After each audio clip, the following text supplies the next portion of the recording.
mag-ahawak. Ha? Oo, ay di maigit dalawa. Ay, ano to? Wala nang sawa itong mga ito. Pahawakan din namin yung anak ni Ricket ay. Hindi wala pang binyag yan. Sabi Arapoy! binyagan namin. Nakita mo ka mo sa angul.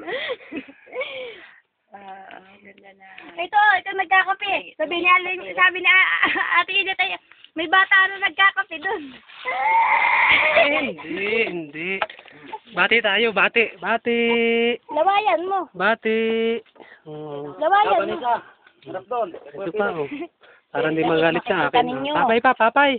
Yehey, papay. Oh, tingin kayo doon. As nakain. Sabihin doon. Pasalubong. Pero kay dami ng dito kami naligo sa Gintong Anahaw kahapon. Sama-sama namin. Patingin daw. Saan? Yan, tingin na sa bahay. Gain ka ngayon. Ay! Ako na. Oh, gain. Si Apoy. Ano ba na? At tingnan ko daw ako. Naku kayo, salita dyan.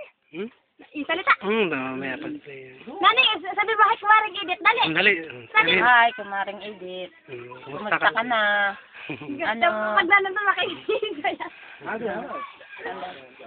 Punta kami dyan, ha? Kagaya nung kay Louie yan eh. Kaya pa yan, namin at ni Play para mahaba. Kagaya nung kay Louie kasi walang iba yung kay Louie.